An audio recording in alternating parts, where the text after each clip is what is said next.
ठीक है, screen show हो रही है सबको बेटा?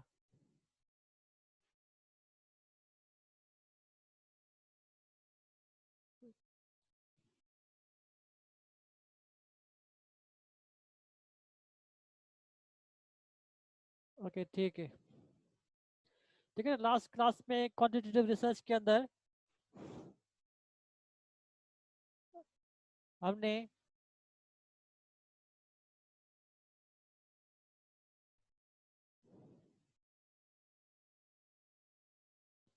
लेवल ऑफ मेजरमेंट्स के बारे में पढ़ा था कि जब क्वांटिटेटिव रिसर्च या क्वालिटेटिव रिसर्च कंडक्ट की जाती है तो सर्वे करते वक्त आप अपने डिफरेंट वेरिएबल्स को डिफरेंट तरीक़ों से जो है उसकी स्केलिंग करते हैं for the purpose of measurements. कि आप नॉमिनल स्केल यूज़ करते हैं अपने डेटा को किसी वैल्यू में रिप्रेजेंट करने के लिए, आप ऑर्डिनल स्केल यूज़ करते हैं अपने रेस्पोंडेंट्स के ओपिनियंस को किसी ऑर्डर में रिकॉर्ड करने के लिए या उसका ओपिनियन रिकॉर्ड करने के लिए। इसके अलावा आप इंटरवल स्केल यूज़ करते हैं ओपिनियंस रिकॉर्ड करने के लिए, अपने रेस्पोंडेंट्स का रेशियो स्केल यूज़ की जाती है आप डिफरेंट किस्म के ऑब्जर्वेशन जो है रिकॉर्ड करने के लिए। ठीक है, ये 4 कैटेगरीज के अंदर आप अपने रेस्पोंडेंट्स की मेजरमेंट्स जो है वो अक्वायर करते हैं। ठीक है, जैसे मैं एकदम बताया कि अगर आपने को किसी चीज़ की लेंथ नापनी होती है तो यहाँ लेंथ नापने के लिए आप इंचेस को इस्तेमाल करते हैं, या लेंथ नापने के लिए आप सेंटीमीटर इस्तेमाल करते हैं, या लेंथ नापने के लिए आप मिलीमीटर इस्तेमाल करते हैं, या लेंथ नापने के लिए आप किलोमीटर इस्तेमाल करते हैं, या माइल्स इस्तेमाल करते हैं। ये डिफरेंट किस्म की स्केल्स जो है ये आपको इस्तेमाल करनी पड़ती हैं मुख्तलिफ किस्म की मेजरमेंट्स करने के लिए। तो रिसर्च में इंफॉर्मेशन को डेटा को मेयर करने के लिए ये 4 किस्म की स्केलिंग जो है वो इस्तेमाल की जाती है। कहीं पर हम नॉमिनल्स का यूज़ करते हैं, ऑर्डिनल करते हैं, इंटरवल्स का यूज़ करते हैं और रेशियोज का यूज़ करते हैं।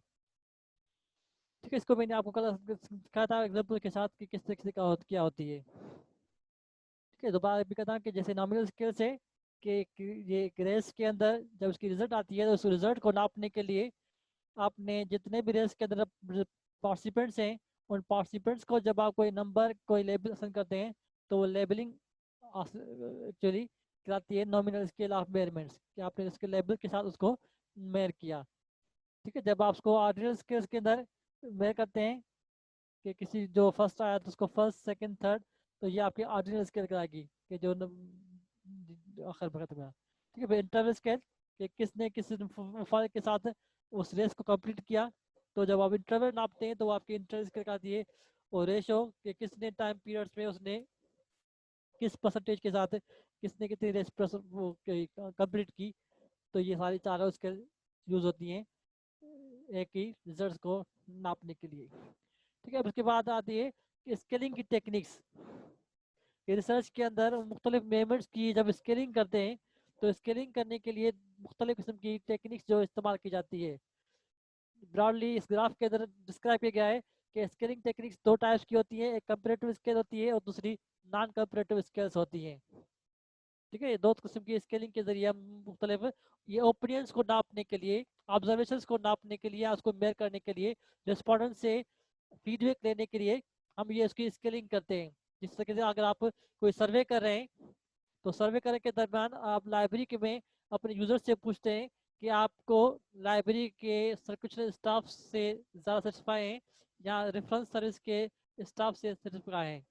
तो ये क्या कहती है, स्केलिंग कहलाती है कि आपने 2 स्टाफ मेंबर्स के दरमियान स्केल करना है, कंपेयर करना है कि किसका बिहेवियर यूजर से अच्छा है, किसका बिहेवियर यूजर से अच्छा नहीं। या आप जैसे लाइब्रेरी में जाते हैं सर्वे करने के लिए, रिसर्च करने के लिए, कि आप अपने यूजर से पूछते हैं कि आप लाइब्रेरी की किस टाइप की कलेक्शन से ज़्यादा सेटिस्फाई हैं, कि लाइब्रेरी के अंदर जो ओरिएंटल सेक्शन में कलेक्शन पड़ी है वो बेहतर है या लाइब्रेरी की जो टेक्स्ट बुक कलेक्शन है वो ज़्यादा बेहतर है आपके हिसाब से। ठीक है, तो ये आप डिफरेंट वेरिएबल के दरमियान कंपेरेटिव करते हैं, स्केलिंग करते हैं, अगर सेटिस्फाई हैं तो कितने परसेंट आप सेटिस्फाई हैं, उसकी रैंकिंग करते हैं तो उसकी सेटिस्फेक्शन के बारे में। तो इस किस्म की स्केलिंग जो है रिसर्च में यूज़ होती है रिस्पॉन्डेंट से मुख्तलिफ किस्म के ऑब्जर्वेशन रिकॉर्ड करने के लिए, ओपिनियन रिकॉर्ड करने के लिए। कंपेरेटिव स्केलिंग कहलाती है और दूसरी नॉन कंपेरेटिव स्केलिंग कहलाती है। अब कंपेरेटिव स्केलिंग जो है वो उसको फर्दर डिवाइड किया गया है फर्दर 4 कैटेगरीज में, कि पेयर कंपेरिजन होती है, रैंक ऑर्डर होता है, कांस्टेंट सम होती है, और Q sort and other procedures होते हैं। ये डिफरेंट तरीके होते हैं कंपेरेटिवली स्केल्स को, ओपिनियंस को जो है वो रिकॉर्ड करने के लिए। On other and non comparative scales जो है ये भी दो टाइप्स की होती हैं, कंटिन्यूस रैंकिंग और आइटम वाइज रैंकिंग। इसमें जो रैंकिंग की जाती है कंटिन्यूस तरीके से और आइटम वाइज भी की जाती है।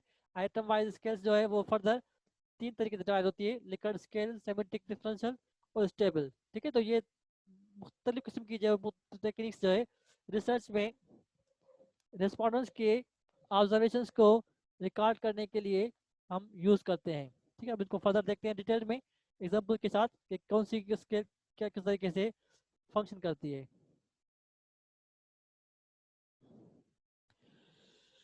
ठीक है, computer scaling the respondent is asked to compare one object with another. ठीक है, इस किस्म की स्केलिंग में रेस्पोंडेंट से ये पूछा जाता है कि आप एक ऑब्जेक्ट को दूसरे से कंपेयर करें।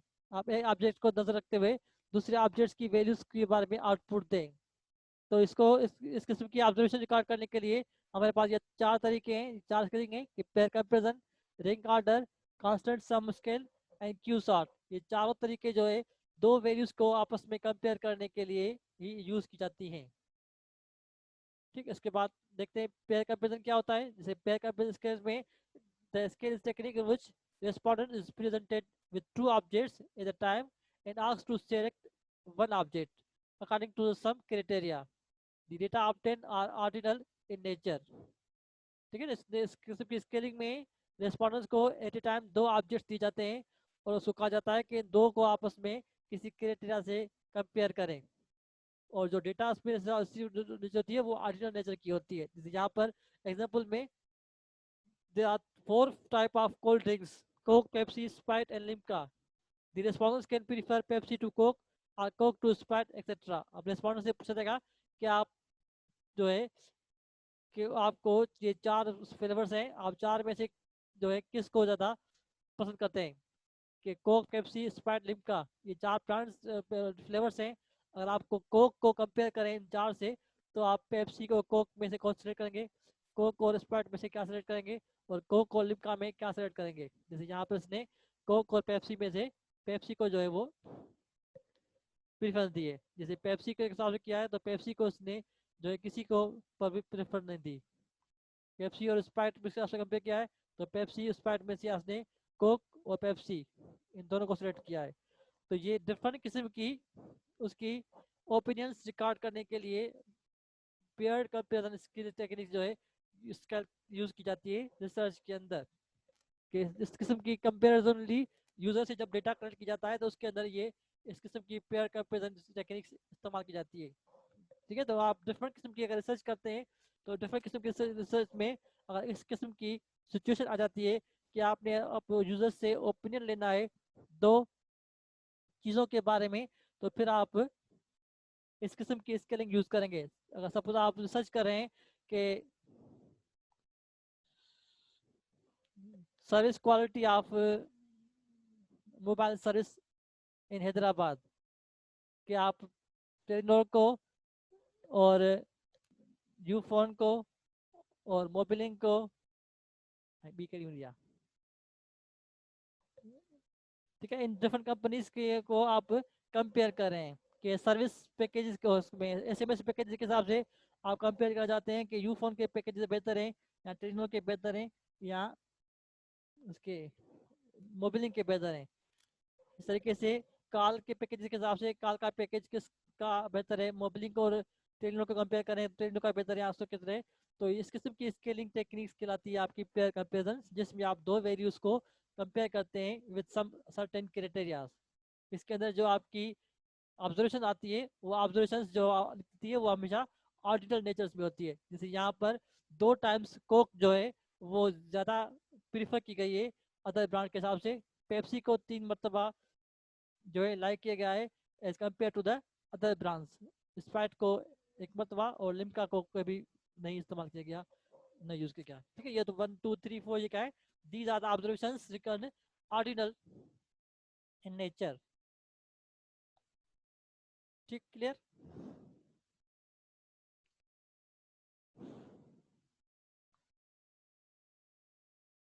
अब सवाल देख लेता हूँ। अगर हम पेयर कंपेरिजन करते हैं तो उसके लिए हमें अपना डेटा सिर्फ ऑर्डिनल स्केल में रख सकते हैं। जी हाँ, जी हाँ बेटा, उसमें डेटा जो आएगा वो ऑर्डिनल स्केल्स में आएगा। या तो आप उसके नाम यूज़ करें या उसके लिए आप लेबल यूज़ करें, ना करें, कुछ भी यूज़ करें, लेकिन वो आपका ऑर्डिनल स्केल्स में यूज़ डेटा ऑब्जर्वेशन रिकॉर्ड होगी।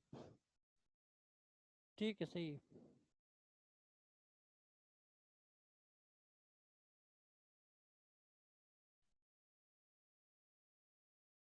ठीक है, इसके बाद दूसरा कंपेरिजन स्केल्स में pair order ranking scale. This is another type of comparative scaling techniques in which respondents are represented with several items simultaneously and asked to rank them in order of priority.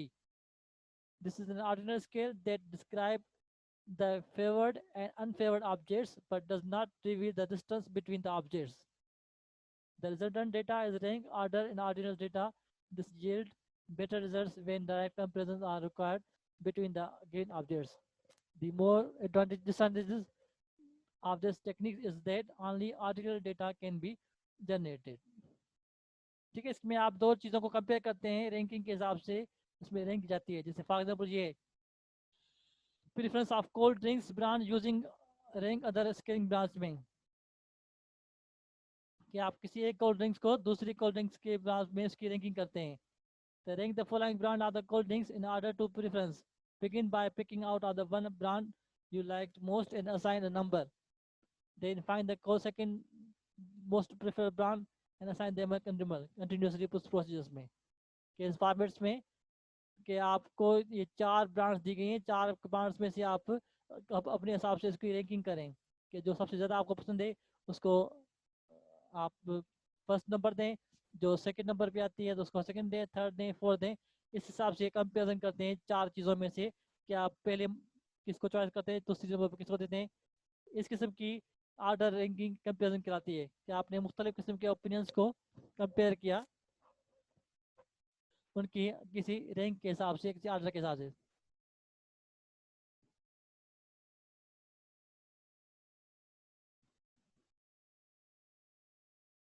ठीक है, इसमें क्या होता है कि किसी भी दो ब्रांड को एक जैसा रैंक असाइन नहीं किया जाता।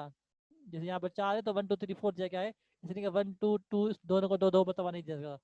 दो को में से किसी को भी आपने किसी को लिस्ट करना है, किसी को हाई करना है पड़ता है, किसी ऑर्डर में इसको रखना पड़ता है।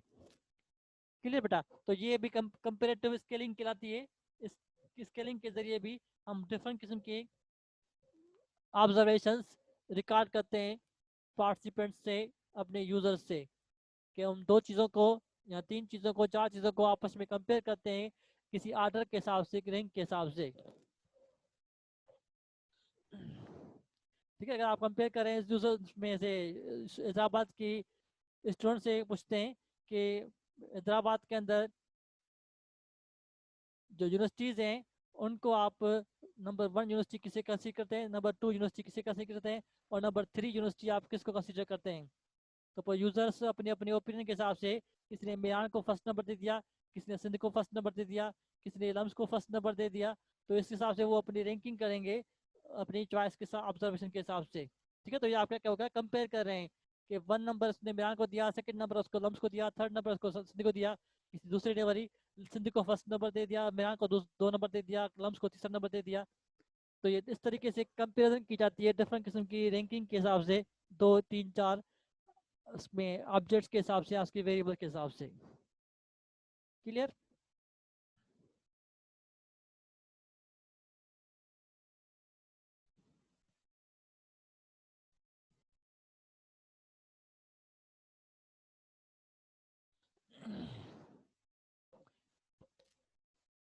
ठीक है, तो ये ऑब्जर्वेशंस के मेयर करना जीना, ऑब्जर्वेशंस के रिकॉर्ड करने के लिए हम इस किस्म की रैंकिंग टेक्निक्स, इस किस्म की कंपेरेटिव स्केलिंग जो है अपने रिसर्च में यूज़ करते हैं, ताकि आसानी हो सके यूजर्स का जो है जो क्या कहते हैं ऑब्जर्वेशन आउटपुट फीडबैक रिकॉर्ड करने के लिए। बेटा अगर आपका नेटवर्क बार बार डिस्कनेक्ट हो रहा है तो ये मैं आपकी रिकॉर्डिंग जो है नेट पर रख लूँगा, आप इस रिकॉर्डिंग को। ठीक है, इसके बाद आती है कंस्टेंट सम स्केलिंग। ये भी कंपेरेटिव स्केलिंग की एक टेक्निक से, इसके अंदर भी चीज़ों को आपस में किया जाता है, क्या कहते हैं, कंपेयर किया जाता है। The respondents are asked to allocate a constant sum of units such as points, rupees or chips among a set of stimulus objects with respect to some criteria। ठीक है, इसके अंदर में क्या जाता है कि स्कोर दिया जाता है मुख्तलिफ किस्म की वैल्यूज़ को। अब पॉइंट्स देते हैं, मुख्तलिफ किस्म के नंबर्स देते हैं मुख्तलिफ किस्म के ऑब्जेक्ट्स को, ताकि उनके दरमियान फ़र्क का कंपेरिजन किया जा सके। जैसे for example, you may wish to determine how important the attribute of price, fragrance, packing, cleaning power and lather of the detergents are to consumer. The respondents may be asked to divide a constant sum to indicate the relative importance of the attributes। ठीक है, इसमें क्या क्या आपका कोई observation ले रहे हैं किसी डिटर्जेंट के बारे में कि उसका एट्रीब्यूट प्राइस कितनी है, उसका खुशबू कितनी है, पैकेजिंग का मटेरियल कैसा कैसा यूज़ किया गया है, लेदर क्वालिटी कितनी है।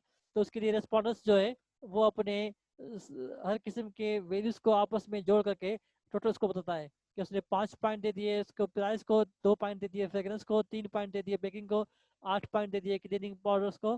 तो इस सब को मिलाकर उसने आखिर में एक सम दे दिया कि 80% या 70% जो है वो उस पैकेजिंग से या की क्वालिटी से सेटिस्फाई है।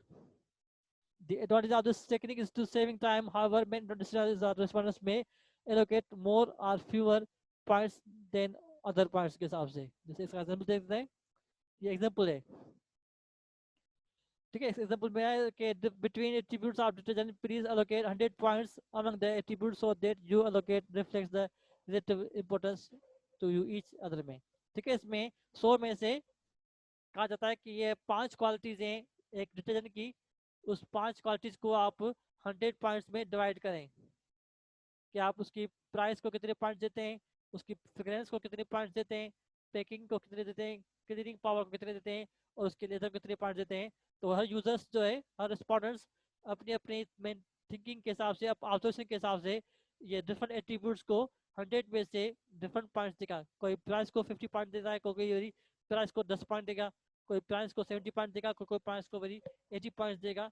तो इससे क्या होगा कि एक ही वक्त में आपको सारी ऑब्जर्वेशन जो है एक ही सवाल में आ जाती हैं, उसकी वैल्यूज आ जाती है कि अगर मोस्ट स्टूडेंट्स ने, मोस्ट रिस्पॉन्डेंट ने प्राइस को ज़्यादा पॉइंट्स दिए हैं तो मतलब they are mostly satisfied with the price of the detergent. ठीक है, किसी ने इसको पैकेजिंग को ज़्यादा पॉइंट दिए हैं तो मतलब वो पैकेजिंग से ज़्यादा सेटिस्फाई है, बाकी उसकी खुशबू या उसकी प्राइस वगैरह से सेटिस्फाई नहीं होते।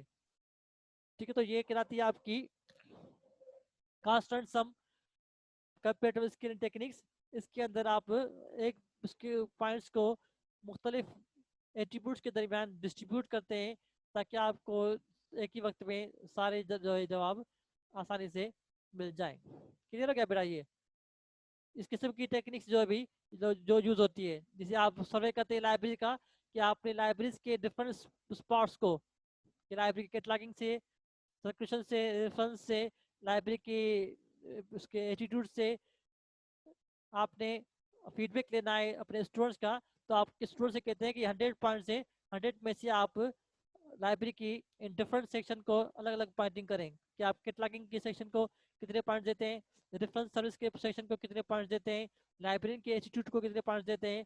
तो यूजर्स जो है 100 में से वो डिफरेंट किस्म के पॉइंट्स जो है वो देगा, जिससे आपकी आसानी से ऑब्जर्वेशन हो जाएगी, वो आपकी कंप्लेन हो जाएगी कि अगर आपको सबसे ज़्यादा पॉइंट्स रिसीव हुए हैं यूजर्स के एटीट्यूड से, लाइब्रेरी के एटीट्यूड से, मतलब यूजर्स जो है मोस्टली सेटिस्फाई हैं लाइब्रेरी के एटीट्यूड से, बाकी लाइब्रेरी की दूसरी सर्विस से वो ज़्यादा सेटिस्फाई नहीं हो रहे हैं। ठीक है, तो ये कहलाती है आपकी तीसरी कांस्टेंट सम कंपेरिजन टेक्निक्स। ये भी रिसर्च में यूज होती है डेटा को कंपेरेटिवली एनालाइज करने के लिए। इसके बाद आखिर में क्यू सॉर्ट स्केलिंग, ये भी एक कंपेरेटिव रैंकिंग में यूजर्स से डेटा कंपेयर किया जाता है डिफरेंट पॉइंट ऑफ व्यू से। This comparative scale that uses the rank order procedures to sort objects based on similarity with respect to some criteria. ठीक है ना, किसी सिमिलरिटी की बुनियाद पर हम मुख्तलिफ ऑब्जेक्ट्स को जो है कंपेयर करते हैं वैल्यूज को। The important characteristics of this methodology is that it's more important to make comparison among different responses of a respondents that the response between the different respondents में, ठीक है, जैसे मुख्तलिफ responses होते हैं, उन मुख्तलिफ responses के दरमियान differences को मेयर करने के लिए, कंपेयर करने के लिए मोस्टली ये इस किस्म की स्केलिंग टेक्निक इस्तेमाल की जाती है रिसर्च में। पता कहता है therefore it's a comparative method of scale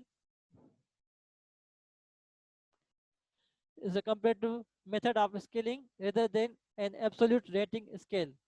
In this method, the respondent is given statements in a large number for describing the characteristics of a product or large number of brand of a products में, ठीक है। इसका example देख लेते हैं कि जैसे इस तरीके की एग्जांपल है कि इसमें कहा to be given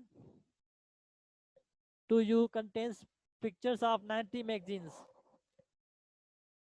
Please choose 10 magazine you prefer most, 20 magazine you like, 30 magazine to which you are neutral, and 20 magazine you dislike, and 10 magazines you prefer least.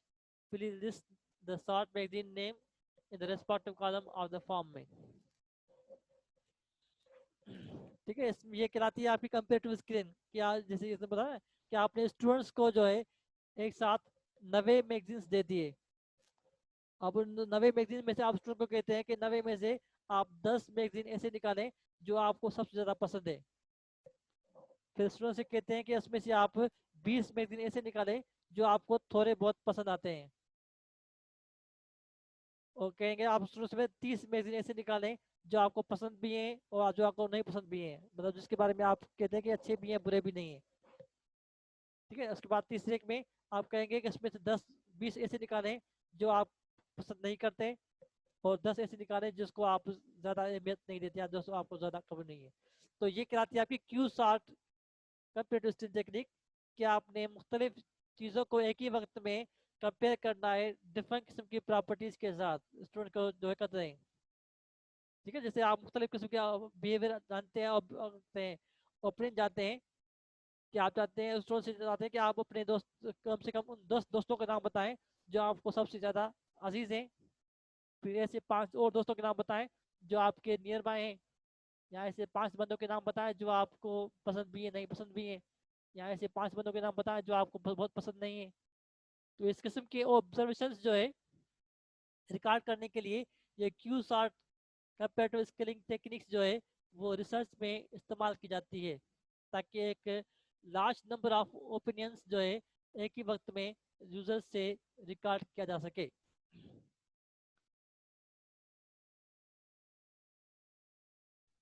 जी कोई सवाल आ जा, how can differentiate its from some scale calculation.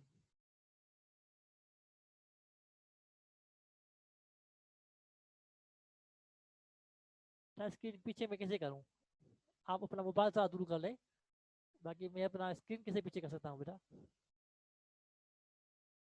के लिए। Clear हो गया बेटा।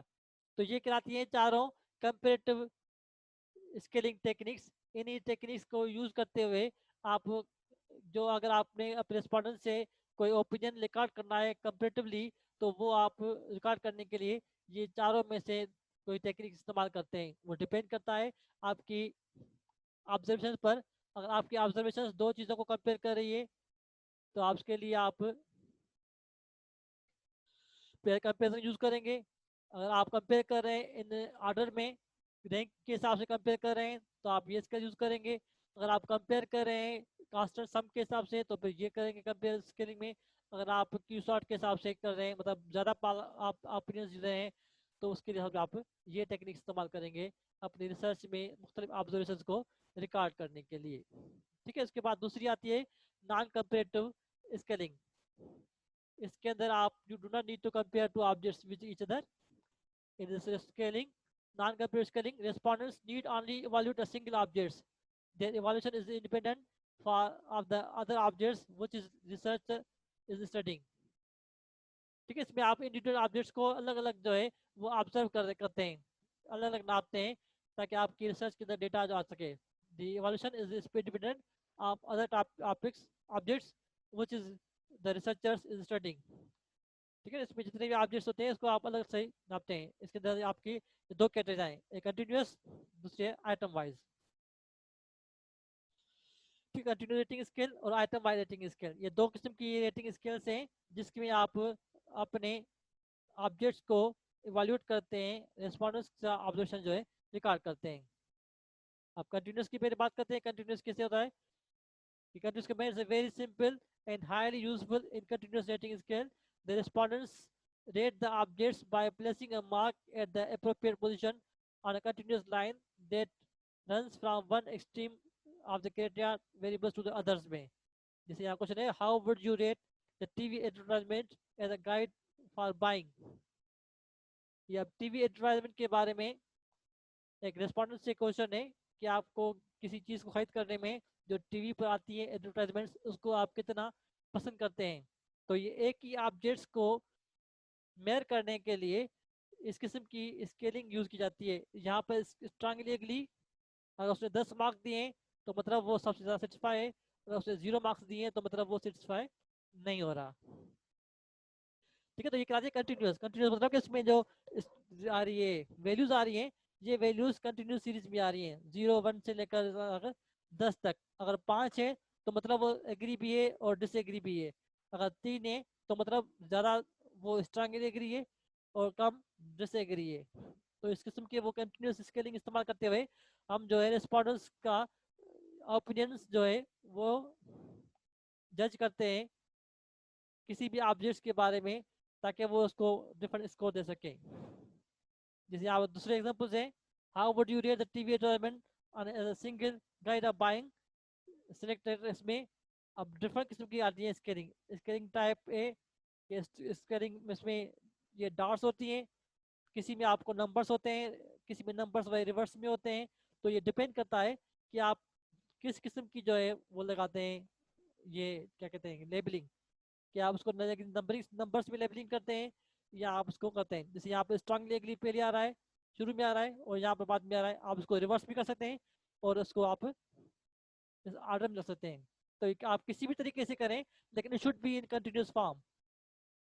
तो ये आपके कंटिन्यूस फॉर्म में होने चाहिए वैल्यूज वगैरह। इसके अंदर जो है एक किस्म का कंटिन्यूस गैप आना चाहिए नंबर्स के दरमियान या किसी भी वैल्यू के दरमियान। जैसे यहाँ पर एक किस्म का मतलब एक प्रॉपर नंबर का गैप आ रहा है, बराबर का गैप आ रहा है सबकी लाइन के दरमियान, तो यहाँ पर भी बराबर गैप आ रहा है हर वैल्यू के दरमियान।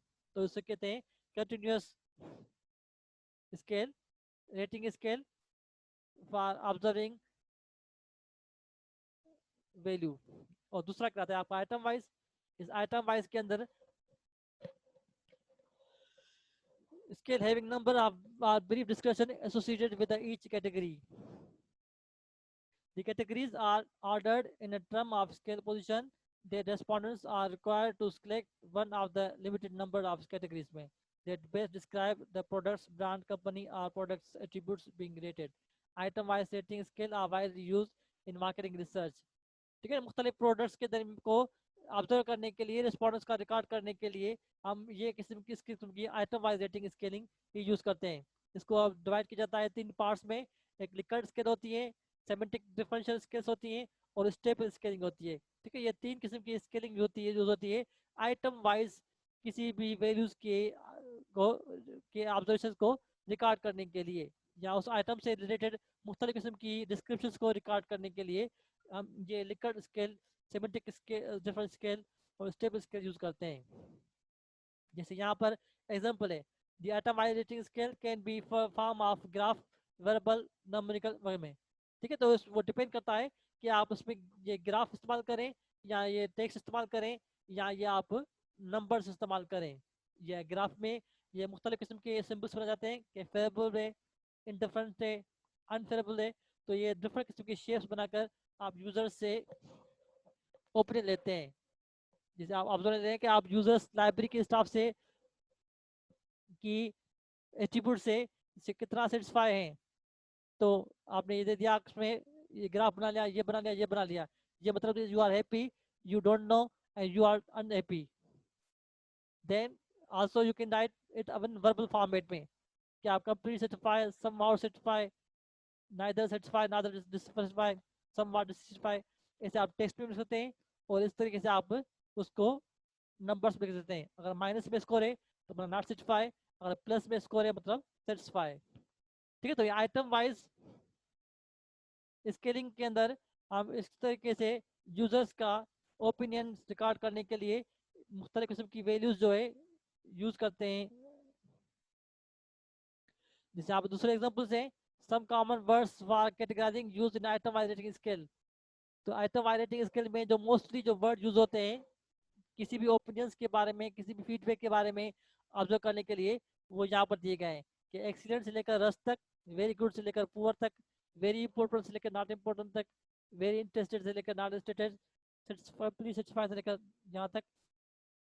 ठीक है, all the time, very often और वेरी ऑफन, ये very true, not all time true.